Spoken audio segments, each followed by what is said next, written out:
안녕하세요. 반갑습니다. 인하대학교의 노진화 연구원입니다. 제가 발표할 자료는 라이브 커머스와 인플루언서의 특성이 구매 의도에 미치는 영향에 관한 연구입니다. 지각된 가치를 매개로 자아일치성을 조절 효과로 검증하려 했습니다. 목차는 다음과 같습니다. 최근 코로나 이후에 비대면과 소비 양극화 패턴이 급격하게 변화되고 있죠.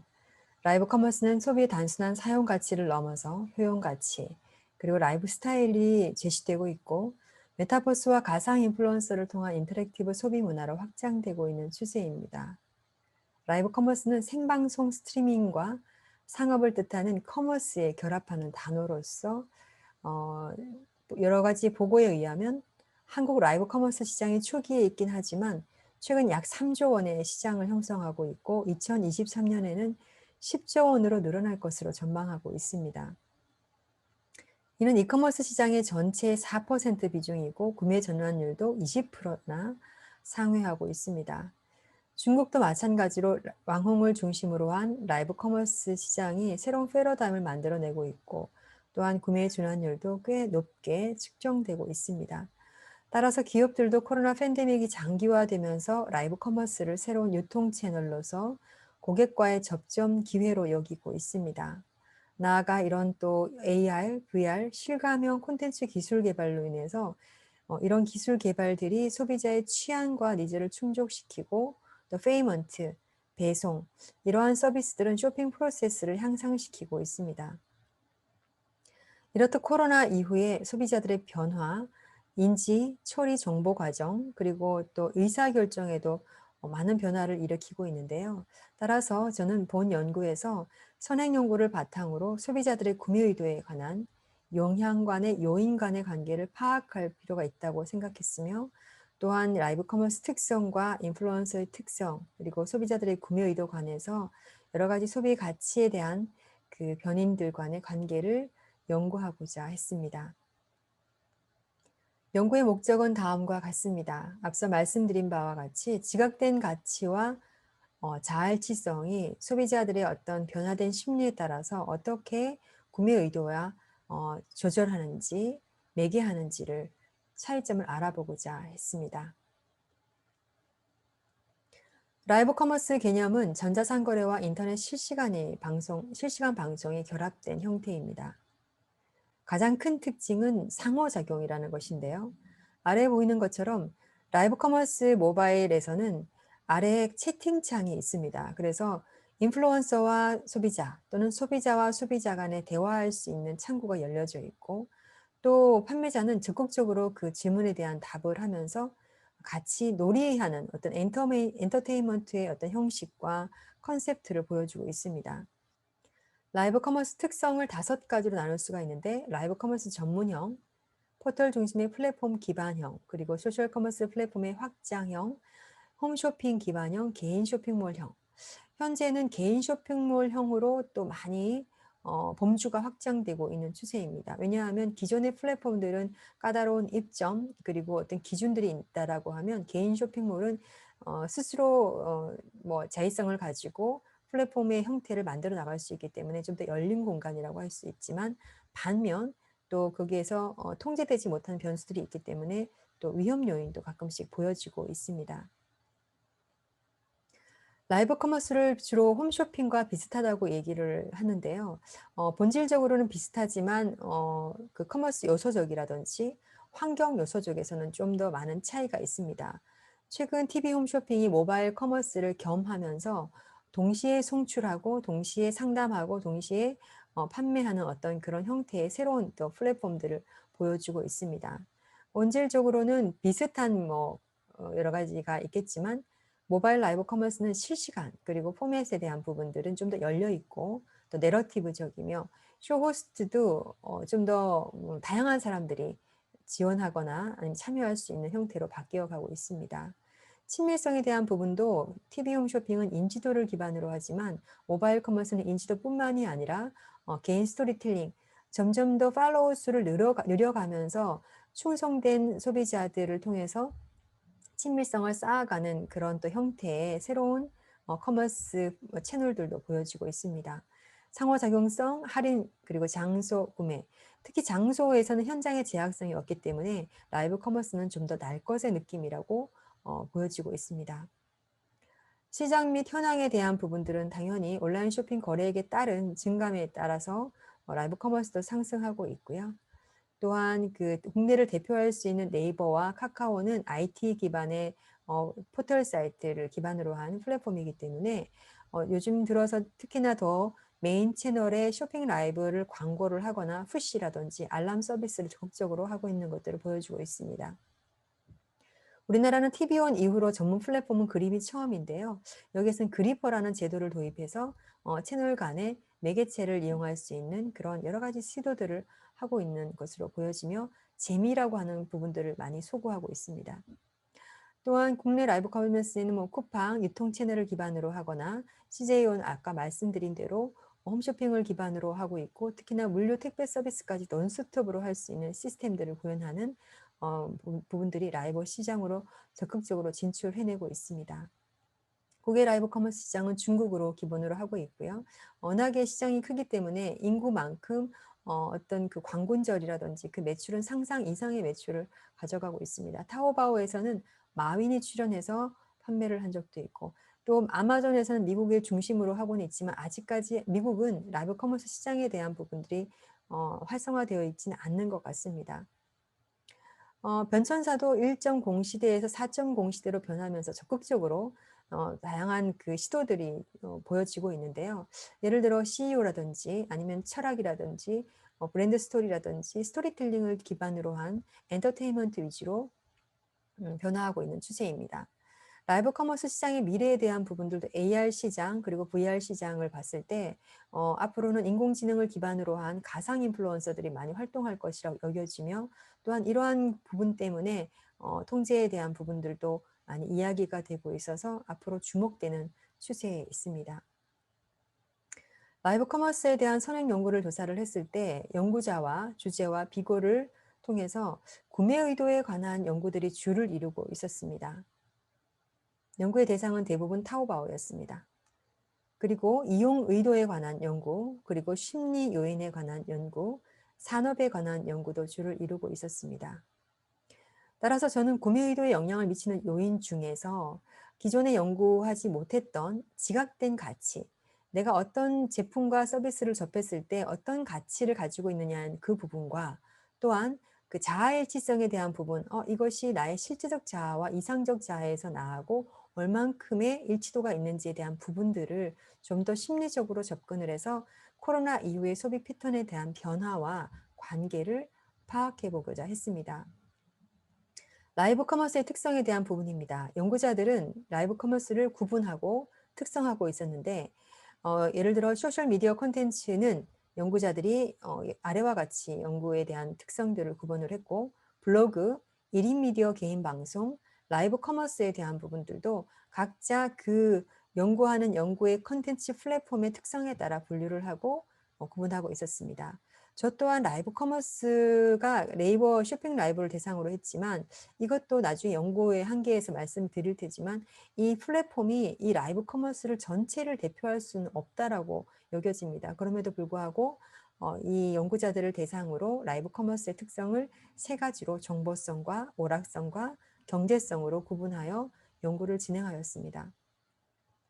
인플루언서의 특성입니다. 인플루언서는 광고원, 예전에 그 우리가 말했던 연구를 많이 했던 정보원의 입장, 그리고 광고 모델로서의 여러 가지 그 겸하는 이미지를 가지고 있는데 이들이 말하고 있는 제품과 서비스 그리고 브랜드에 대한 부분들은 소비자가 당연히 신뢰도라든지 이런 그 매력성이라든지 여러 가지 요인의 특성에 따라서 소비자가 인지하는 것이 달라지기 때문에 왼쪽에 보이는 것처럼 인플루언서 유형을 구분을 하고 특성에 따라서 저는 이 연구에서는 매력성과 전문성, 신뢰성, 상호작용성으로 구분하여 진행하고자 했습니다. 지각된 가치에 대한 선행 연구입니다. 지각된 가치는 본인이 기대하거나 얻은 것에 대한 인식 차이에서 지불한 것보다 많은 것을 받았을 때 나타나는 현상을 지각된 가치라고 이야기를 합니다. 그래서 연구자와 연구자가 구분한 특성에 따라서 저는 실용적 가치와 쾌락적 가치로 구분을 하고 실용적 가치는 좀 더 내가 어떤 왼쪽에 보이는 것 유용성, 비용을 포함한 목표 지향, 이런 제품의 데모 및 정보를 선호하는 영으로 구분을 하였고, 또 쾌락적 가치는 재미와 오락, 감각적인 자극에 대한 부분으로 정의를 하였습니다. 자아일치성에 대한 부분은 연구자에 따라서 성과 변수와 특성에 따른 분류를 참고하여서 실제적 자아와 이상적 자아로 분류를 하였는데요. 실제적 자아는 자신이 인식하고 있는 현재의 자신의 모습이며, 이상적 자아는 한 개인이 되고 싶어하는 이상적 자아입니다. 따라서 저는 자아일치성을 조절 변인으로 두고 연구를 진행하고자 하였습니다. 구매 의도에 대한 부분들은, 구매 의도는 소비자들이 기호, 요구, 태도, 사회적 인지 등의 결정 요인이라고 말할 수가 있는데요. 이러한 행동은 사회, 문화적 중고 집단의 동질성과 개인적 심리적 요인 등에 의해서 영향을 받게 되죠. 그래서 최근 코로나가 장기화되면서 소비자들은 비대면에 익숙해지고 있고, 이러한 UX 차원에서 소비자의 구매 의도가 좀 더 변화될 수 있으리라 생각하고 연구를 진행하였습니다. 선행 연구를 통해서 변인 간 구매 의도와의 관계를 확인을 했는데요.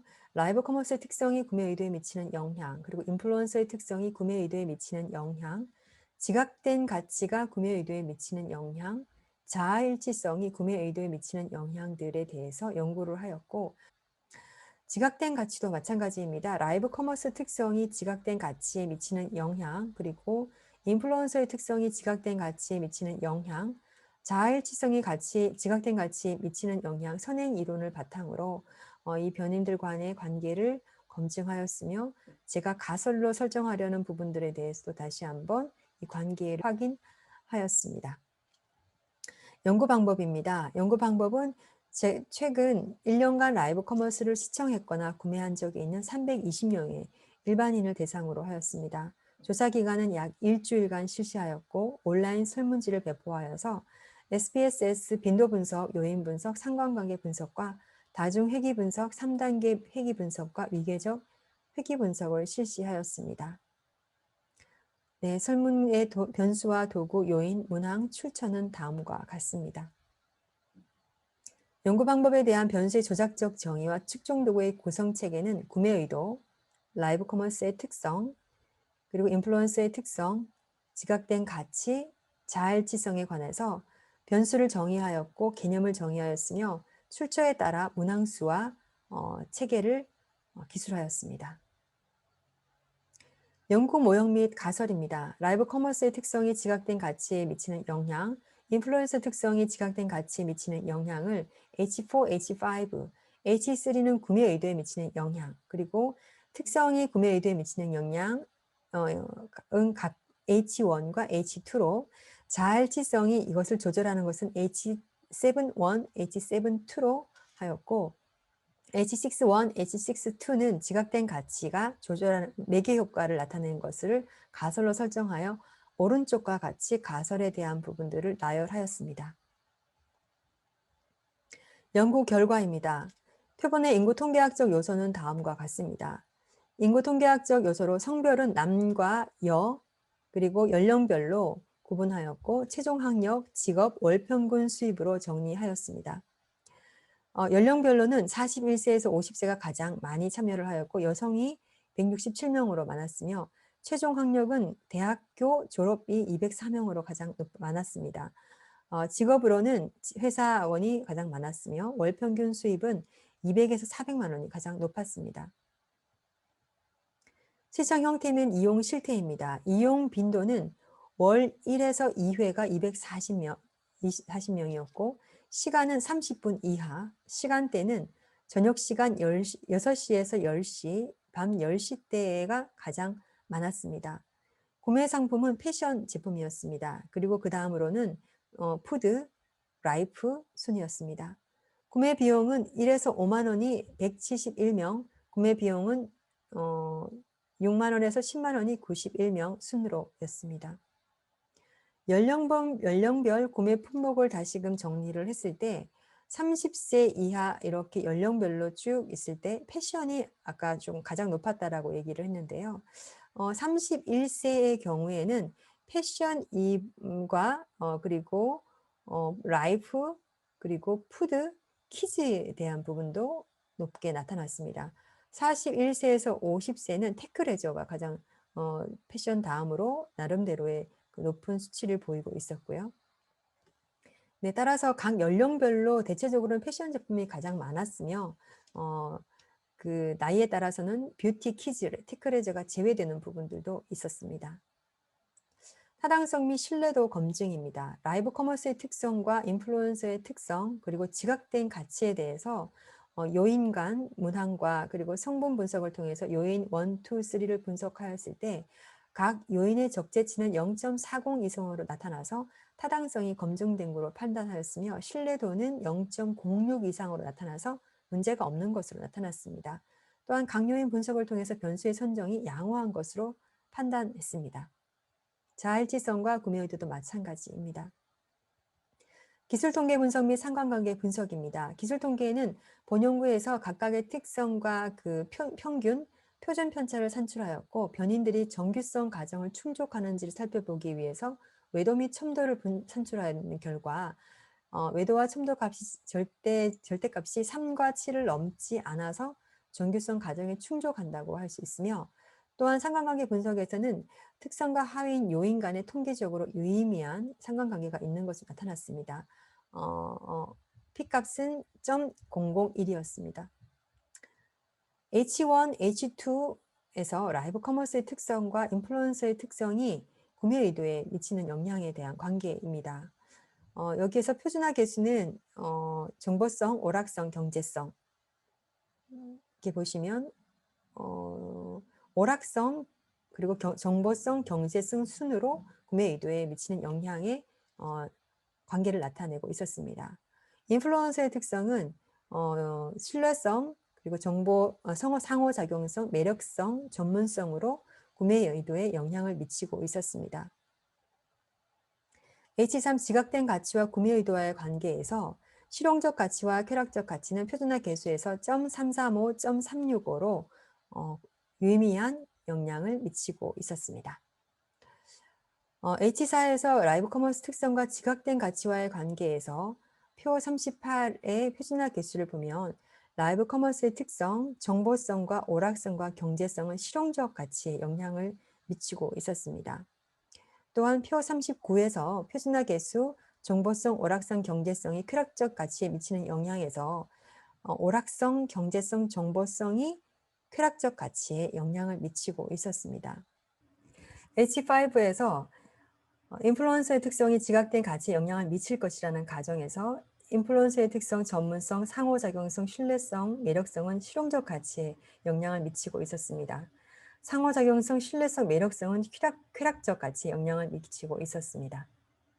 H6-1에서 라이브 커머스의 하위 요인별 오락성은 구매 의도에 부분 매개하였습니다. 또한 정보성은 쾌락적 가치에 부분 매개하였습니다.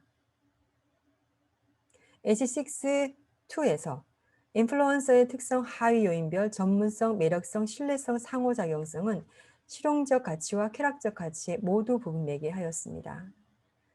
H7-1에서 경제성은 실제적 자아를 조절하는 효과로 구매 의도와 관계가 있었습니다.